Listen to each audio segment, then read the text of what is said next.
नमस्कार and welcome you all at इंडो लोगस। आज का टॉपिक है हमारे पास एनवायरनमेंट इंपॉर्टेंट एमसीक्यूज। चलिए शुरू करते हैं इस वीडियो को।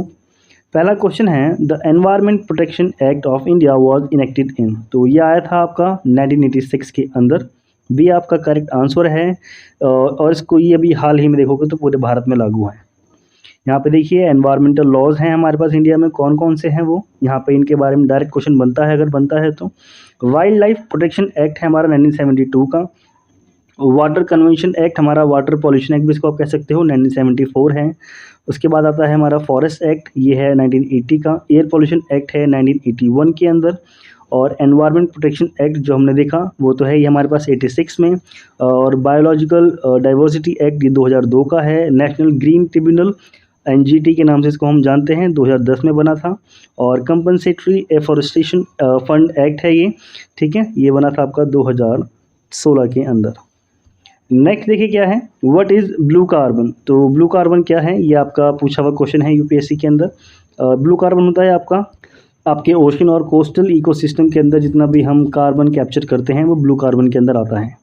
यहाँ पे देखिए सी ग्रासेस, मैंग्रोव्स, आपका जो सॉल्टी मार्शेस लैंड होते हैं, यानी कि दलदली इलाके हो जाते हैं वो सब नियर द कोस्ट। तो कोस्ट के आसपास का जितना भी आपका मैंग्रोव होंगे, ग्रासेस होंगी, वो भी जितना भी कार्बन एब्जॉर्ब करके रखेंगे अपने अंदर, वही कहलाता है आपका कार्बन सिंक, और उसको ही कह सकते हैं हम लोग ब्लू कार्बन। ओके, नेक्स्ट देखिए क्या है, which of the following sustainable development goal will target the water availability for all and its permanent management up to 2030 in India. देखिए एसडीजी के ऊपर जो भी क्वेश्चन बनता है उसमें डायरेक्ट क्वेश्चन ही बनता है, तो इस क्वेश्चन के आंसर को तो हम यहाँ पे देखेंगे ही, और साथ में एक्सप्लेनेशन के अंदर हमारे को बस एसडीजी किस नंबर पे कौन सा गोल सेट है यही देखना है। तो करेक्ट आंसर है हमारे पास ए, एसडीजी 6 जो है वो वाटर अवेलेबिलिटी को लेकर के हमारा सेट किया गया है, ठीक है, यानी कि परमानेंट मैनेजमेंट कैसे होगा इसका। यहाँ पे देखिए यूनाइटेड स्टेट्स नेशंस के थ्रू हमारे को हमने 17 अपने एसडीजी जो है वो आइडेंटिफाइड किए थे। 2030 तक इन सब का टारगेट है जो हमें अचीव करना है। यहाँ पे हैं ये 16 आपके, माफ़ करें 17 टारगेट्स हैं जो हमारे को अचीव करने हैं। यहाँ पे आप इनको नंबर वाइज देख सकते हो, जैसे नंबर 1 पे है हमारे को गरीबी ख़त्म करनी है, फिर दूसरे नंबर पे भूख ख़त्म करनी है, तीसरे पे आ जाता है कि हम सबको गुड हेल्थ दें, वेल बींग प्रोवाइड करें, फिर फोर्थ पे है हमारे पास नेक्स्ट क्या है, quality education, and then equality हमारे को देनी है। फिर सैनिटेशन की बात आ जाती है, क्लीन वाटर और सैनिटेशन जो हमने देखा अभी 6 नंबर वाला। 7 पे है आपके पास affordable and clean energy. Next है आपके पास इकोनॉमिक ग्रोथ, हमारे को 8वें नंबर पे लेनी है। इंडस्ट्री, इनोवेशन और इंफ्रास्ट्रक्चर, ये है हमारा 9th नंबर का गोल। 10वां है आपका इनइक्वालिटीज़ को हमारे को समाप्त भी करना है, इक्वालिटीज़ देनी है 4th में, ठीक है, माफ़ करें एजुकेशन देनी है 4th में, और 5th में था हमारे को जेंडर इक्वालिटी की बात जो हमने करी थी। 10th पे है हमारे को क्या, हमारे को इनइक्वालिटीज़ ख़त्म करनी है। फिर आ जाते हैं हम लोग 11 नंबर पे। 11 नंबर पे क्या है, हमारे को ऐसे शहर बनाने हैं, ऐसा समाज बनाना है जो सस्टेनेबल हो। 12th नंबर पर आ जाता है आपका रिस्पॉन्सिबल कंजम्पशन एंड प्रोडक्शन, ठीक है, तो जो भी हमारा कंजम्पशन होगा और प्रोडक्शन होगा वो रिस्पॉन्सिबल होना चाहिए। 13 पर है क्लाइमेट एक्शन, इंपॉर्टेंट है। लाइफ बिलो वाटर, ये क्वेश्चन पूछा गया है कई बार, और लाइफ ऑन लैंड ये भी इंपॉर्टेंट हो जाता है 15th नंबर पे। 16 पर है आपका peace, justice and strong institutions. और लास्ट है हमारे पास पार्टनरशिप, हमारे को करते रहना है, जितने भी हमारे गोल्स जो हम आगे फ्यूचर में अपने सेट करेंगे उनको पूरा करने के लिए पार्टनरशिप भी ज़रूरी है। तो यहाँ पे होता है, इसको हमने 17 गोल पूरे देखे, इनका स्क्रीनशॉट लेकर के आप देख सकते हो, या फिर अपना बाय हैंड लिख करके भी कहीं पे लगा सकते हो। ये क्वेश्चन बनते हैं, रैंडमली बन जाता है, ठीक है, 3-4 सीरीज़ में आपको दे देंगे इनको क्रॉस करने के लिए, मिलाने के लिए, या फिर सही या गलत पूछ लिया जाता है। नेक्स्ट देखिए क्या है, which of the following is a nodal institution for implementation of sustainable development goals in India. तो भारत के अंदर आपके एसडीजी गोल्स को लागू करने की अगर बात आएगी तो वो नीति आयोग करेगा, सी आपका सही आंसर है। यहाँ पे देखिए नेक्स्ट क्वेश्चन क्या है, world environment day is celebrated, तो ये हम कब मनाते हैं, इसको हम मनाते हैं 5 जून को। यहाँ पे देखिए इस बार की थीम थी हमारे पास land restoration, desertification and drought resilience. Host country है इस बार की सऊदी अरेबिया, ये इंपॉर्टेंट है, पूछा जा सकता है। नेक्स्ट क्वेश्चन है हमारे पास percentage of nitrogen in dry air. तो ड्राई एयर के अंदर आपको नाइट्रोजन का परसेंटेज देखने के लिए मिलेगा 78%, डी आपका सही आंसर है। यहाँ पे देखिए यहाँ पे कुछ ऐसा स्पेसिफिक जानकारी नहीं है, जनरली आपको ध्यान रखना है जिस भी सराउंडिंग में हम रहते हैं वहाँ पे हमारे को गैसेस का मिक्सचर देखने के लिए मिलता है। स्पेसिफिक कोई गैस नहीं मिलेगी, इसमें आपको नाइट्रोजन और ऑक्सीजन मेनली देखने के लिए मिलती है। साथ में आपको स्मॉल अमाउंट में water vapour, argon, carbon dioxide भी मिल जाएगी।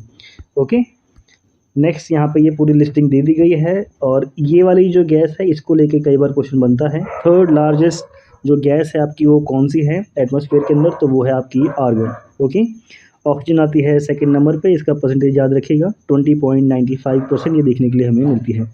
साथ में आपको इनकी जो लिस्टिंग में पूरे नंबर लिखे हुए हैं, जितने भी आपके नेम लिखे हुए हैं ये आपको याद रखने हैं। जैसे कि इसमें नाइट्रोजन है, oxygen, argon, carbon dioxide, neon, helium, krypton, xenon और लास्ट में है आपको हाइड्रोजन, जो कि आपकी सबसे कम मात्रा में देखने के लिए मिलेगी। ओके, यहाँ पे देखिए नेक्स्ट क्वेश्चन क्या है, the headquarter of world meteorological organisation is located at, तो आपका WMO का हेडक्वार्टर है जेनेवा के अंदर।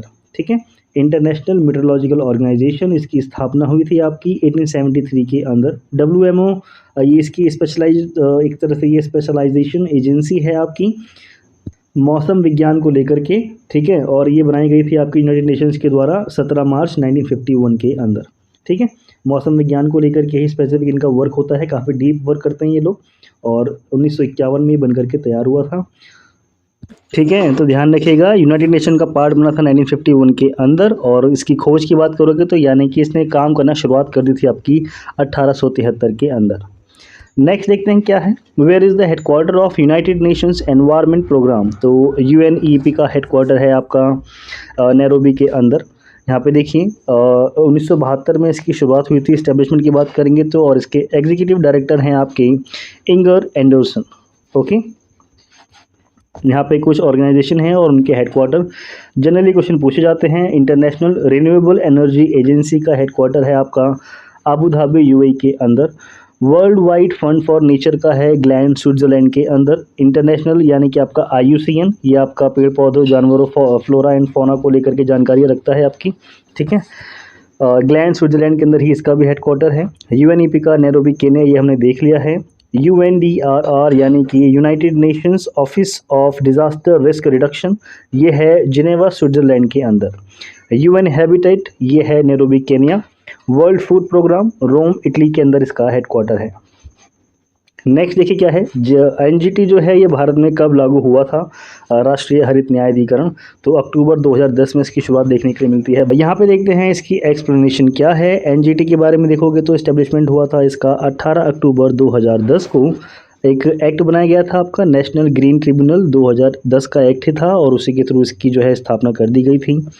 इंस्पिरेशन की बात करोगे तो हमारे संविधान के थ्रू ही इसको इंस्पिरेशन मिली है। आर्टिकल 21 जो है आपका जीवन का अधिकार, इसका मतलब इसकी अंडरस्टैंडिंग आप ऐसे रख सकते हो, यानी कि लोगों को आपका हेल्दी एनवायरनमेंट मिले, इसके लिए सरकार के द्वारा आपका NGT की स्थापना की गई थी। NGT के चेयरमैन जो हैं वो हैं आपके प्रकाश श्रीवास्तव। नेक्स्ट क्वेश्चन है हमारे पास, which one of the following is the largest ecosystem of the world, तो यहाँ पे है आपका करेक्ट आंसर ओशन। तो समुद्र में ही हमारे को सब चीज़ें देखने के लिए मिल जाएंगी, और आज भी वैज्ञानिक मानते हैं हमारे को कि बहुत सारी चीज़ें हैं जो अभी तक हमारे द्वारा खोजी नहीं गई हैं। तो सबसे बड़ा इकोसिस्टम तो आपका ओशन ही बनता है। ओके, तो यहाँ देखते हैं हमारे पास क्या जानकारी है। एक्वाटिक इकोसिस्टम जो है इसको हम कैटेगराइज कर सकते हैं मरीन इकोसिस्टम के अंदर और फ्रेश वाटर इकोसिस्टम के अंदर। मरीन इकोसिस्टम जो है ये कवर करता है अपने अंदर टोटल 71% ऑफ अर्थ सरफेस, और वाटर की बात करेंगे तो 97% आपकी प्लेनेट का जो वाटर है वो आपका मरीन इकोसिस्टम के अंदर ही आता है। नेक्स्ट है the hotspot of biodiversity in India are, तो ये हैं वेस्टर्न हिमालयन और ईस्टर्न हिमालयन, वेस्टर्न हिमालयन और सुंदरवन, ईस्टर्न हिमालयन और western Ghat, eastern Himalayan and Silent Valley. So correct answer है हमारे पास ईस्टर्न हिमालयन और वेस्टर्न हिमालय जो हैं ये हमारे भारत के अंदर हॉटस्पॉट वाले एरिया हैं, यानी कि यहाँ पे हमारे को बायोडाइवर्सिटी बहुत बड़े पैमाने पे देखने के लिए मिल जाती है। भारत में बात करोगे तो हमारे पास 4 ऐसे हॉटस्पॉट्स हैं। ठीक है, और इन दोनों की बात करेंगे तो सी आपका करेक्ट आंसर हो जाता है। यहाँ पे आप देख सकते हो ये वाला एरिया है आपका वेस्टर्न घाट का। ठीक है। और नेक्स्ट हमारे पास क्या था, ईस्टर्न हिमालयन, इसमें आपका अरुणाचल प्रदेश यानी कि नॉर्थ ईस्टर्न स्टेट्स के आसपास जो एंडिंग हिमालय होता है हमारा ऊपर से आता हुआ, ठीक है, यहाँ से जो नीचे की तरफ ऐसे घूमता है, तो ये वाला पोर्शन जो है इसमें अरुणाचल प्रदेश, असम और सिक्किम के ऊपर वाला पूरा हिमालय जो है वहाँ पे काफ़ी ज़्यादा आपको वैरायटी देखने के लिए मिल जाती है। ओके, देखते हैं जानकारी क्या क्या है हमारे पास। इंडिया के अंदर हमारे पास 4 बायोडाइवर्सिटी हॉटस्पॉट हैं जिनको हम जानते हैं हिमालयन, इंडो बर्मा, ये नॉर्थ ईस्टर्न इंडिया की बात कर रहे हैं हम लोग, इसमें अंडमान आइलैंड भी इंक्लूड हैं। टुंडा लैंड जो है ये है आपका, ये निकोबार आइलैंड के साथ इंक्लूड होता है। और वेस्टर्न घाट का एरिया हमारा, इसमें आपका श्रीलंका भी इंक्लूड है। इन चारों को आप देख सकते हो। ओके, यहाँ पे ये चीज़ें आपको इमेज के थ्रू दिखा दी गई हैं, यहाँ से आपको क्लैरिटी ज़्यादा मिल जाएगी। नेक्स्ट क्वेश्चन है, in India which one of the following states has the largest inland saline wetland. तो करेक्ट आंसर है आपका राजस्थान के अंदर आपको सबसे बड़ा आपका सैलाइन वेटलैंड देखने के लिए मिलेगा। इसकी इमेज यहाँ पे मैंने लगाई है और ये है आपकी सांभर लेक, ठीक है, डी करेक्ट आंसर है। यहाँ पे देखिए सांभर लेक राजस्थान की ये लार्जेस्ट इनलैंड सैलाइन वेटलैंड है इंडिया के अंदर। नेक्स्ट क्वेश्चन है, Cartagena protocol is related to. तो कार्टेजेना का संबंध है आपका बायोसेफ्टी एग्रीमेंट के साथ। यहाँ पे इसके बारे में कुछ जानकारी है हमारे पास। कार्टेजेना प्रोटोकॉल जो है ये एक इंटरनेशनल एग्रीमेंट है बायोसेफ्टी के लिए। इसको अगर हम इसकी एडोप्टेशन की बात करेंगे तो 29 जनवरी 2002 को इसको अडॉप्ट किया गया था और इम्प्लीमेंटेशन किया गया था इसका 11 सितंबर 2003 के अंदर। इंडिया ने इसको कंफर्म किया था बायोसेफ्टी कार्टेजेना प्रोटोकॉल के लिए आपका 23 जनवरी 2003 में। कूल। नेक्स्ट देखिए क्या है, greenhouse effect is enhanced in the environment due to. ठीक है, तो ग्रीन हाउस प्रभाव किसके कारण से बढ़ता है, इसका एक ही मेन प्रभाव है, मतलब एक नहीं, ये एक इसका सबसे बड़ा कॉमन है, वो है आपकी कार्बन डाइऑक्साइड। बाकी भी हैं, ग्रीन हाउस गैसेज अलग होती हैं, पॉल्यूटेड गैसेज अलग होती हैं। ग्रीन हाउस गैसेज जो होती हैं वो धरती को गर्म रखती हैं और पॉल्यूशन वाले गैसेज तो आपकी पॉल्यूशन फैला ही रही हैं, जैसे कि ओजोन, कार्बन मोनोऑक्साइड, ये सारी चीज़ें, सल्फर हो गई आपकी, और सबसे ज़्यादा तो खतरनाक हो जाती है ओजोन। ओके, तो वहाँ पे बी आपका करेक्ट आंसर हो जाता है। यहाँ पे देखिए कुछ जानकारी है, ग्रीन हाउस इफेक्ट ये रिजल्ट है आपका इसके अंदर, यानी कि इंफ्रारेड रेडिएशन जो पृथ्वी पर आता है सन का, और वो वापस नहीं जाता है। कार्बन डाइऑक्साइड गैस जो होती है वो उसको रोक लेती है, और पॉल्यूटेड गैसेज जो होती हैं वो कार्बन डाइऑक्साइड की सांद्रता को बढ़ा देती हैं, जिसकी वजह से उसकी जो परत होती है वो मोटी हो जाती है। तो गर्मी जो आपकी रिट्रीट हो रही होती है, वापस जा रही होती है, उसको रोक देती है, उसकी वजह से आपकी गर्मी बढ़ती है पृथ्वी के अंदर। मेन ग्रीन हाउस गैसेस की बात करोगे तो इसमें है आपकी कार्बन डाइऑक्साइड, मीथेन, और मीथेन की जो एज होती है वो ज़्यादा होती है, कार्बन डाइऑक्साइड एक तरह से कम रहेगी। कार्बन डाइऑक्साइड की मात्रा ज़्यादा है, एज कम है। मीथेन की आपकी एज ज़्यादा है, मात्रा थोड़ी सी कम होती है। एंड नेक्स्ट है आपके पास नाइट्रस ऑक्साइड, क्लोरोफ्लोरोकार्बन, CFCs, तो इन सब के नाम तो हम लोग जानते ही हैं। नेक्स्ट हमारे पास क्या है, which of the following gas is responsible for the depletion of ozone layer. तो करेक्ट आंसर है हमारे पास क्लोरोफ्लोरोकार्बन, बचपन वाला सवाल है। In stratosphere the level of ozone is naturally regulated by, तो इसको हम रेगुलेट करते हैं, प्राकृतिक रूप से बात कर रहे हैं तो नाइट्रोजन डाइऑक्साइड के द्वारा समताप मंडल के अंदर इसको हम लोग नियंत्रित करते हैं। ओके, यहाँ पे देखिए हमारे पास जानकारियाँ क्या क्या दी गई हैं। जैसे कि थिकनेस की बात करेंगे ओजोन लेयर की, तो ये वेरी करती हैं सीज़न के हिसाब से। जैसे कि इसकी थिकनेस की बात करोगे तो स्प्रिंग के टाइम पर इसकी थिकनेस हाईएस्ट होती है और लोएस्ट होती है बारिश के समय। मेजरमेंट की बात करेंगे तो ओजोन लेयर को हम लोग डॉप्सन यूनिट से नापते हैं। डॉप्सन यूनिट एक यूनिट होती है आपकी 0.01 mm थिकनेस के लिए, 0.01 mm थिकनेस के इक्वल, और ये आपकी एक तरह से 0 डिग्री सेल्सियस पे प्योर ओजोन के बारे में बताती है। 0 डिग्री आपका टेम्परेचर दिखा रहा है, इस पर आपका 1 ATM का प्रेशर भी होता है। नेक्स्ट है आपके पास national research centre for agro forestry is located at, तो ये है आपका झांसी के अंदर राष्ट्रीय अनुसंधान केंद्र कृषि वानिकी के लिए। ओके, यहाँ पे देखिए आपका NRCAF यानी कि national research centre for agro forestry, आपका ये एक यूनिट है ICR, Indian council of agricultural research का। इसकी स्थापना हुई थी 1988 के अंदर। अगला है, in which of the following continents the tropical deciduous forest are most extensive. तो सबसे ज़्यादा देखने के लिए मिलेंगे आपको ये एशिया के अंदर। ओके, ट्रॉपिकल डेसिडुअस फॉरेस्ट जो होते हैं और ट्रॉपिकल ब्रॉड लीफ फॉरेस्ट ये डोमिनेट करते हैं उन ट्रीज़, यानी कि ये वैसे ट्रीज़ होते हैं जो हर साल अपनी पत्तियां गिरा देते हैं और वसंत के महीने में नई पत्तियां आती हैं। They are found in the areas with warm moist summers and mild winters, यानी कि तीनों सीज़न इनको चाहिए। डेसिडुअस फॉरेस्ट जो होते हैं ये मेनली आपको देखने के लिए मिलेंगे नॉर्दर्न हेमिस्फेयर के अंदर, ईस्टर्न नॉर्थ अमेरिका के अंदर, ईस्ट एशिया और यूरोप के अंदर। नेक्स्ट क्वेश्चन हमारे पास, in which one of the following states is Pakhui wild life sanctuary located. तो पाखुई वाइल्ड लाइफ सेंचुरी है आपकी अरुणाचल प्रदेश के अंदर। यहाँ पे देखिए लोकेशन की बात करेंगे तो ईस्ट कामेंग अरुणाचल प्रदेश के अंदर इसकी लोकेशन देखने के लिए मिलती है। नेक्स्ट क्वेश्चन है, India's first dolphin observatory is being built in. तो ये सबसे पहले बनाई गई थी आपकी बिहार के अंदर। पहली डॉल्फिन वेधशाला है India's first dolphin observatory, Vikramshila Gangetic dolphin century के नाम से इसको हम जानते हैं। भागलपुर डिस्ट्रिक्ट के अंदर ये बनती है। बीपीएससी के अंदर ये सवाल पूछा गया था। कूल। नेक्स्ट देखिए क्वेश्चन क्या कह रहा है हमसे, in India project elephant was launched in the year. तो ये शुरू किया गया था आपका 1992 के अंदर।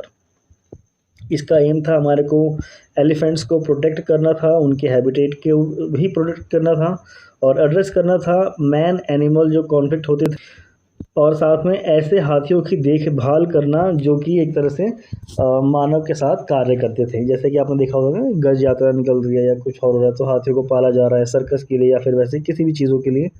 इसके अलावा इसकी जो रिपोर्ट है वो 2017 में पब्लिश की गई थी। एलिफेंट पॉपुलेशन की बात करेंगे भारत के अंदर तो ये है टोटल 27,312। तो इतने हाथी जो हैं वो भारत के अंदर देखने के लिए मिलते हैं। और भारत में भी अगर आप देखोगे तो सबसे ज़्यादा हाथियों की संख्या कर्नाटक में आपको देखने के लिए मिलती है। What is the importance of crop rotation in the farming. तो जैसा कि यहाँ पे लिखा हुआ है, इससे प्रोडक्शन में इंक्रीमेंट देखने के लिए मिलता है। बिल्कुल सही बात है। सॉइल फर्टिलिटी बनी रहती है, सॉइल इरोजन खत्म होता है, कम होता है, ये भी ठीक है, यानी कि डी आपका सही आंसर है। फसल चक्र से हमारे को खेती में बहुत सारे लाभ देखने के लिए मिलते हैं। डी ही आपका करेक्ट आंसर है। नेक्स्ट देखिए क्या है, विच one of the following gases is used for the purification of drinking water. तो इसके लिए हम लोग इस्तेमाल करते हैं क्लोरीन को। अगला है ग्रीन वॉश रेफर्स टू। तो ग्रीन वॉश का आपका संबंध है D, making false promises of protecting the environment, क्योंकि इससे एक तरह से झूठ ही दिखाया जाता है लोगों को, और डी आपका करेक्ट आंसर है। ये पूछा हुआ क्वेश्चन है। अगला क्वेश्चन देखिए क्या है, एजेंडा 21 किस क्षेत्र से संबंधित है। तो इसका संबंध है आपका सस्टेनेबल डेवलपमेंट से। यहाँ पे देखिए ये एक लीगल नॉन बाइंडिंग एक तरह से एजेंडा था जो कि सेट किया गया था देशों के लिए, और वॉलेंटरली आपको इम्प्लीमेंट किया गया था एक्शन प्लान के रूप में यूनाइटेड नेशंस के द्वारा। यहाँ पे देखिए 1992 में यूएन कॉन्फ्रेंस हुई थी एनवायरनमेंट एंड डेवलपमेंट। इसे हम अर्थ समिट यानी कि पृथ्वी सम्मेलन के नाम से भी जानते हैं। इसके अंदर हमारे दो काम हुए थे, बायोडाइवर्सिटी कन्वेंशन हुआ था नैरोबी के अंदर, यूएन फ्रेमवर्क कन्वेंशन था क्लाइमेट चेंज के लिए, ये हुआ था आपकी समिट हुई थी इसकी न्यूयॉर्क के अंदर। और 1998 की बात करते हैं तो रॉटरडम कन्वेंशन हुआ है। 2001 में स्टॉकहोम कन्वेंशन ऑन आपका पीओपी जो होते हैं ये एक तरह से पॉल्यूटेंट्स होते हैं, पीओपी परसिस्टेंट ऑर्गेनिक पॉल्यूटेंट, इसका सम्मेलन हुआ था। 2002 में world summit on sustainable development Johannesburg के अंदर हुआ था, ये साउथ अफ्रीका में। 2012 में United Nations conference on sustainable development, ये रियो में हुआ था। 2016 में हुए हैं आपके पेरिस एग्रीमेंट। ये सारी लिस्टिंग है, इसको आप जल्दी से देख सकते हैं। यहाँ पे देखिए क्वेश्चन क्या है, the symbol eco mark related to which of the following. तो इको मार्क का संबंध होता है आपका सेफ गुड्स फॉर एनवायरनमेंट, ठीक है, यानी कि ऐसी वस्तुएं जो आपके एनवायरनमेंट के लिए सही हैं। ये जो इको लेबलिंग है ये स्कीम इसको हम लोग इको मार्क के रूप में जानते हैं। 1991 से इसको एक तरह से शुरू किया गया था आइडेंटिफिकेशन के रूप में, एनवायरनमेंट फ्रेंडली प्रोडक्ट के ऊपर इसको लगाया जाता है। द इंदिरा गांधी पर्यावरण पुरस्कार is awarded every year for. तो इसको हम लोग किस चीज़ के लिए अवार्ड को देते हैं। तो जैसा कि आप लोगों ने देखा ये पर्यावरण पुरस्कार है तो एनवायरनमेंट की फील्ड के अंदर ही दिया जाएगा, ये आपका करेक्ट आंसर है। यहाँ पे देखिए शुरुआत की बात करेंगे क्योंकि इस क्वेश्चन के लिए अगर क्वेश्चन बनेगा तो यहाँ से बनेगा। 1987 के अंदर इसकी शुरुआत हुई थी। नेक्स्ट है the Indian institute of ecology and environment is located at, तो इसकी जो स्थापना है वो नई दिल्ली के अंदर है। Establishment on the occasion of the world environment day, तो 5 जून 1980 से इसकी जो है वो शुरुआत हमारे को देखने के लिए मिलती है। यहाँ पे देखिए कुछ ऑर्गेनाइजेशन हैं इंडिया के, इस्टेब्लिशमेंट उनका कब हुआ और हेडक्वार्टर कहाँ पर है। सबसे पहले है आपके पास एनिमल वेलफेयर बोर्ड इंडिया, 1962 में इसकी शुरुआत हुई थी। वल्लभगढ़ हरियाणा में इसका हेडक्वार्टर देखने के लिए मिलेगा। नेशनल बायोडाइवर्सिटी अथॉरिटी, 2003 में इसकी शुरुआत हुई थी under biodiversity act 2002। Chennai Tamil Nadu में इसका हेडक्वार्टर है। Wild life crime control bureau, WCCB, काफ़ी इंपॉर्टेंट ये संस्थान है। और वाइल्ड लाइफ प्रोटेक्शन एक्ट 1972 के अंदर इसकी जो है इस्टेब्लिशमेंट देखने के लिए मिलती है। नई दिल्ली में इसका हेडक्वार्टर है। सेंट्रल जू अथॉरिटी, 1991 में इसकी इस्टेब्लिशमेंट हुई थी नई दिल्ली के अंदर। Central pollution control board, under water prevention act 1974 के अंदर इसकी स्थापना देखने के लिए मिलती है। हेडक्वार्टर है नई दिल्ली के अंदर। नेशनल टाइगर कंजर्वेशन अथॉरिटी 2006 में बनकर तैयार हुआ था, नई दिल्ली में इसका हेडक्वार्टर है। फॉरेस्ट सर्वे ऑफ इंडिया, 1981 में इसकी शुरुआत हुई थी। देहरादून उत्तराखंड के अंदर इसका हमें हेडक्वार्टर देखने के लिए मिलता है। National board for wild life 2003 में बनकर तैयार हुआ था और इसने रिप्लेस किया था आपका Indian board for wild life 1952 को। हेडक्वार्टर इसका भी है नई दिल्ली के अंदर। नेक्स्ट क्वेश्चन है आपके पास, which of the following is the main component of natural gas, तो इसके अंदर आपको जनरली देखने के लिए मिलती है मीथेन। डी आपका करेक्ट आंसर है। यहाँ पे देखिए नेचुरल गैस जो होती है आपकी कलरलेस, ओडरलेस और एक तरह से ये एनवायरनमेंट फ्रेंडली सोर्स होता है एनर्जी का। हमारा लास्ट क्वेश्चन है, in which of the scientific fields Borlaug award is given, तो आपका बोरलॉग पुरस्कार दिया जाता है एग्रीकल्चर के क्षेत्र में। यहाँ होता है इस वीडियो का एंड। जल्दी मिलेंगे हम लोग नेक्स्ट वीडियो में। होप्स आप लोगों को ठीक लगा होगा। जल्दी ही इस चैनल पे हम लोग CHSL और CGL के PYQs की सीरीज शुरू करेंगे। ठीक है, मैं कोशिश करूँगा उसमें ज़्यादा से ज़्यादा कंटेंट आपको दे पाऊँ। Don't forget to like and subscribe the channel, share करें दोस्तों के साथ। जल्दी मिलेंगे नेक्स्ट वीडियो में।